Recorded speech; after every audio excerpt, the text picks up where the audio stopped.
we can see more of this silly world. The world, it isn't bad, as long as you think happy thoughts and not be sad, and hope for the best every day. See your importance, that you are good and every day, and you can make it every way, every day.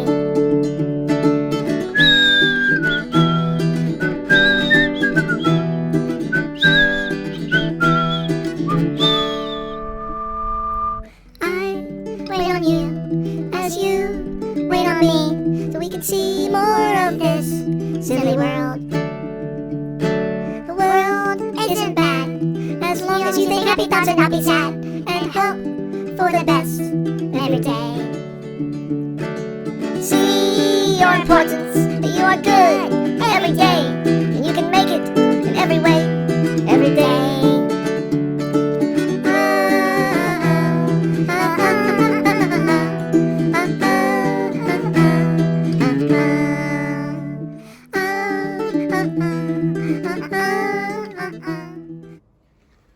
Right. I think it has to do. Okay, first of all, you need you need oxygen. You need air. Then water. You got to have the food. Then the shelter. Then you have some type of companionship that's clothing, either spiritual or that is romantic. And then you have a self-actualization of who you actually are.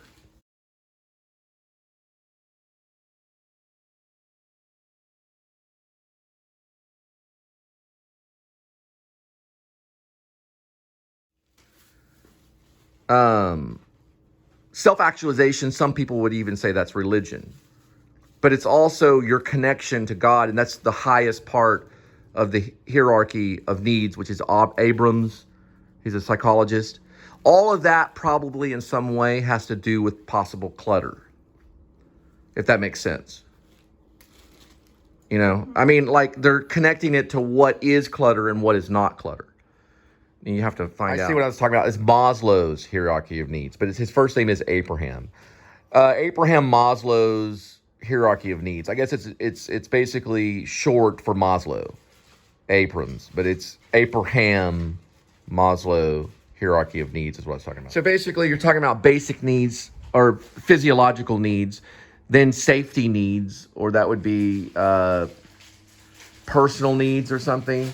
And then above that would be self-actualization. So you have like first a sense of, well, you got to have your basic needs, which is basically like your air, your food, or your air, your water, food, the shelter, all that. Then above that is your safety needs, and then a sense of wanting to belong. You got to have a sense of belonging. Then you have self-actualization, which is at the top of the pyramid. So it's like a pyramid. Basic needs at the bottom, and then it goes all the way to the self-actualization. So my mom usually comes down. She likes to rearrange my place, as you can see. I haven't really rearranged anything. Not really. But I personally put the lamp over here. But I guess it better should, be here. You wouldn't run into it right there. I wouldn't run into it there. I mean, it's right in front of What we're dealing with today is this thing called health. I don't know if that's health ad, kombucha. Kombucha. So it's the pink lady apple. It's a type of, is it a tea? So we decided. Yeah, that's the best part. In the corner, rather than here, where you can walk into it, going this way. Basically, we're deciding here. Yeah, I think that looks We might maybe hang that up, since it's been kind of sitting there eventually. And then we've got a tag. What is that? Oh my goodness. Oh, it's a warning tag. This is some envelopes. Yeah, they're envelopes. But we decided here, in this area right there. So that was kind of the... Yeah, that looks good. So basically, this is Earlch, his statement. The boys say they miss their mama's cooking. They say their daddy's cooking tastes like monkey's butt. Uh-huh. That's funny. Where's his photo? Okay, yeah. Okay, so he's posted on Facebook that, I'm sorry, read that one more time. The boys. The boys say they miss their mama's cooking. say they miss their mama's cooking. They say their daddy's cooking tastes like monkey's butt. The daddy's cooking tastes like monkey butt. Okay. You look like your grandmother and your mother so much. Oh, look at this. So that's a photo of when you're younger. In 5th grade. Point to where you are. Oh, I see. Let's You're find right her. here. I know, right? How Right, that's- cute. yeah. No, it's not. It's not putting a square, so it's not recognizing faces on this one. It's not. And this was done in Plano? Yes. Yeah, it's not recognizing any of the faces on this one. If you put it closer. But you can tell it's, no, it does it on some photos. And some Oh, photos and it recognize doesn't. it? See, look at No, the back. it'll you got all the recognize names. it if it's been I like the digitized way you did into that. a database. It'll recognize Look it. at this. Call she has everybody. Told you I wrote on This is 8th grade. No, 5th grade. Everybody's name. Oh, it Genius. almost looks like an 8, but it's a 5. Oh, it's 5th grade. And that's the grandmother. This is your grandmother. Doesn't she look like? She looks like Lady Gaga. No, she doesn't. Yeah, she Does she does, really? doesn't she? Yeah. A little bit like Lady Gaga on the in the nose. You look if you put the That same is makeup on, interesting. you look like Lady Gaga. She looks. I would say Catherine Keener. Catherine Yeah, Keener, yeah. I think or I would say here. Look up for a minute. I say Jennifer Aniston. No, come on. A little bit like a little bit of- combination in A Catherine combination. I would say a little. and Lady Gaga. Well, See, I every would say no. this looks a little like Lady Gaga. Every class Almost picture I had, exactly. I was always, Linda I was looks like always, her. I What's was her name? That's strange. What's her name? Carolyn. Carolyn. It does look like her a little bit. In Florida. Yeah. Huh. But you can totally recognize you in this photo No, it's 5th grade. right here. That shirt, my mom took me. Okay, this is 5th Look at this grade, kid right here, I'm though. 10, 11. like, what Yeah, the Stephen world? Page. No, I still talk to him. That is funny. He went to the military and had a burn on his face, so he This got a lot is of harassment. Generation Y. This is Generation Y. That's me. I I went to call Kids her- R Us, and it actually came with a necklace that had bubbles in it. I call her any Generation Y person that communicates or speaks or has a relationship with a Generation X is known as an Xennial because they're communicating with the Generation X. I could be wrong, but Generation Y and Generation X, Type of shirts are they wearing? You tell me. that's Generation Y. They're wearing That's like that's a generation after Generation X. sports stuff. stuff. That's what boys care about. Sports stuff. You Well, this like was Yeah. in 1992. you've always liked cats. If you look, you can tell. The Bulls. Yes, Wildcats was because their the Bulls school were thing. very The popular Cowboys. He's number 22 coming out of at the time. 80s. Well, this is 92. Remember, I'm younger than you. This is Texas. 92. And look, And then you got the Dodgers. you have more multiculturalism in Generation Y in one photo. You have a lot of multiculturalism. So good. Yeah. I think her name is not Stephanie. Dodgers. You got a Dodgers right here, a Bulls. Look at her. I think she was valedictorian at. I would say Elite. Generation X would only be Cowboys. Is she Asian? Yeah, she's Asian. Yeah. Oh. What is I'm it? trying to think of her name. What company is this? This is Meadows Elementary School. Oh, the principal's name is right. It's Chuck Clotfelter. Miss Watkins, the 5th grade. This is Plano. Meadows, 1992-93. This is when I graduated high school. Oh yeah. That's how old you were when I was graduating I know high we're school. 8 years apart. That Yeah, is we very, know. very funny. That's a cool photo, though, with the Texas flag and the American flag. That's You think awesome. they do that anymore? I want to see. Remember? Oh, so my mom's 4. I just look at the little stuff. My grandpa's mother, she made all the dresses. So this is the black and white of your mom, yeah, oh, and yeah, it's 64. Yeah. February of 64. And she was born in the 60s. Which one is she? That one's my mom. That one right there. And that's Aunt Debbie. She does resemble you. Look at that. That's haircut over there. their siblings. Yeah, And that's Uncle her George. brother. This is Dallas, But see, he's redheaded, so that's where the Irish comes in. Oh, and they're real. but this is blonde. Dallas. No, he's red. Yeah, that's Alice. This is the No, grandma. actually, I think this is in, you know what? I think this picture might be in Maryland. Maryland. Maryland. Yeah, where great grandma. They probably took that picture where great grandma was. On a bicycle. So my brother was my brother was born in July, so it was 10 months. He was 10 months old. Oh, that's your brother and your mother? Yeah. I think that was their car too. What kind of car is that? Classic car alert. If you know the name of the car, leave a comment. No, don't. Where's the photo of you and your brother? Yeah, I have that on. They're going through the Samsung. I found some socks. Okay. Well, here's some boards. All right, put this back in the box. There he is. I'll Google these names later. Your mother, you kept this. This is a collection agency. I thought this was recent. This is No. old. Yes. And this is for magazine 17? Yes. From what year? 1998. But why are you covering that up? But whose address? My mom's address. It's no longer, is that her address? But still, people can. It's still still information. So this is the collection Yeah, I know. for the magazine 17. $27. Yeah. For it was for a magazine. And how much was the whole magazine? It was this much? Yeah. $27.84 For the year? I don't know. I don't remember. I was 17. You were 17 and the magazine was called 17. Yeah. Well, I was 16 technically. No, that was for the year. I don't know. Maybe. It was probably $27 a year. It said what? Ooh, you'll be what? Doomed. I could have sworn you showed Ooh, me. you'll be doomed. No, this one actually says they carve it, someone will visit you soon. Yeah. But Well, I let's got see. that one I a was few in the weeks car with you, I ago. think. That's like That- 4 weeks ago? Yeah, that was about 3 weeks ago. I thought that was a couple months ago when I did a run with you. The other one said something about doom. I could have sworn. You'll be doomed. Say it again. Say it again.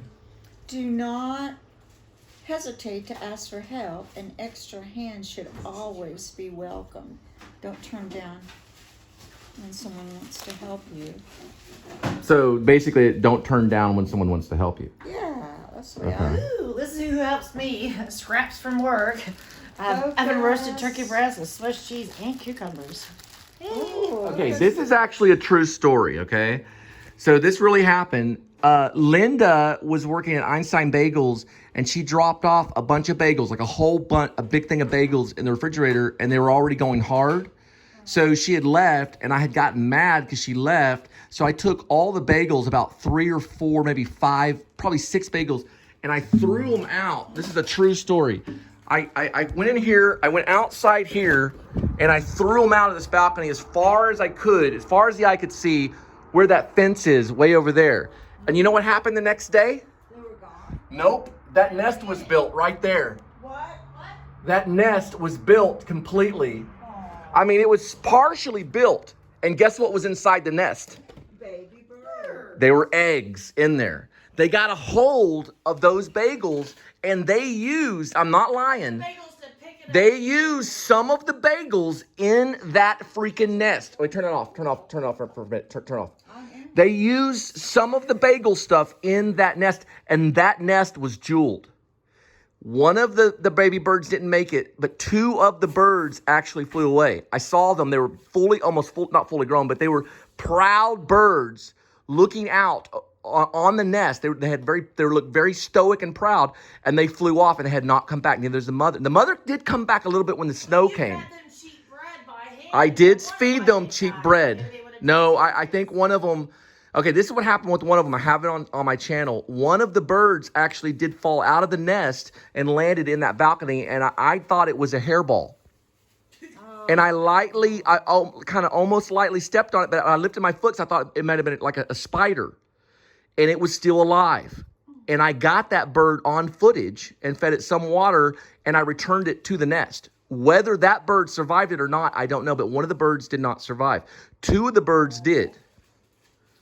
But there were like a whole bunch of them. It could have been more than 2. It could have been more than 2. It could have been like 4 or 5 that survived. I don't know exactly how many, but they don't stay in that nest for very long. One of the things that you won't believe that's good to feed to chickens and birds and probably turtles is scrambled eggs. Yeah, and worms. Worms are You good. can get them because those are protein. They need Any type of worm. So too much bread's not good. But So it's cold once it's long up there. You can still see yeah, it. but will it still show up in his video if it's moved over? It just depends where his thing is. No, I love this. I just don't like it next to the clock. I think Yeah. No, I do. You talking about the Do you know plant? it's a Bible thing? Jeremiah 29:11. I do know it's a Bible. Jeremiah. Oh, okay. I like it with the Christmas. colors here. Yeah, and it had a good sell. Yeah. That's how I do it. I think it'll look pretty. What was that dance that you did? This is how I do it. Okay. Mom, don't take the nail out. Oh. Just give me a second. So, I was thinking basically what defines a real show. And I think of Jordan the Lion and shows like that. And these are self-made geniuses. You know, Adam the Woo, Jordan the Lion. And because of their popularity, it becomes a legitimized show. It becomes a real show. And that's what makes a show. I remember one time when I was being interviewed by a person one time. And the interviewer said to me, he said, how do you like my acting? I told him, I said, listen, Grotowski, who was a Polish director, Jerzy Grotowski, if you look him up, said that what makes an actor is prepared work and a willing audience. And at that time, I told the person, I wasn't willing to be one of your audience members. But what makes a show is basically that it's popularity. But the audience is willing to watch it, so it becomes a show. Jerzy Grotowski is actually a very interesting person. He started a theater group that many people call the poor theater. Now, I have a professor, Marjorie Hayes. Hi, how you doing, Marjorie? Who told me that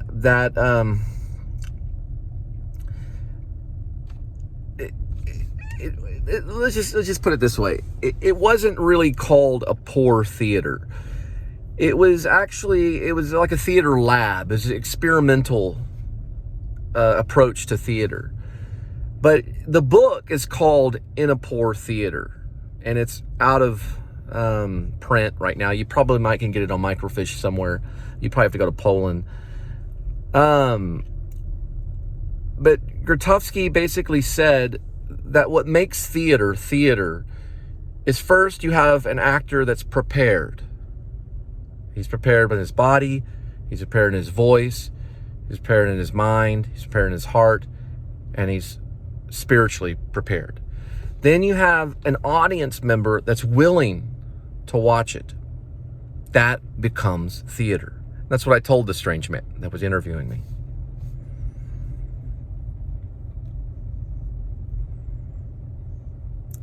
So, if the audience member is not willing to watch it, then it's not a show. That's all I have to say. You can go and act. The world can be your stage. You can do whatever you want. But whoever's willing to watch it is there, and they do exist. Big thumbs up. All right, okay, fine. It was called Towards a Poor Theater. Towards a Poor Theater. It was Jerzy Grotowski or Jerzy Grotowski. I don't really... Towards a Poor Theater. Towards a Poor Theater. That's our interpretation of what it was called. The Grotowski book is about theater. Towards a Poor Theater. Okay, I got it. You know what's interesting? That light's on. That light has no signal at all.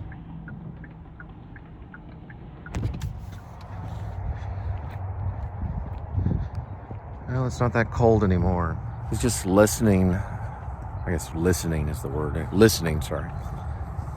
I was listening to Apple podcast, Hollywood Reporter, Jodie Foster.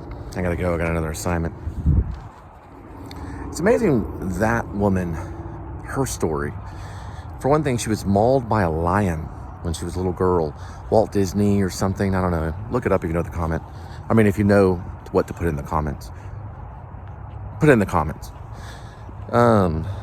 It's very, very strange. Also, some psycho guy.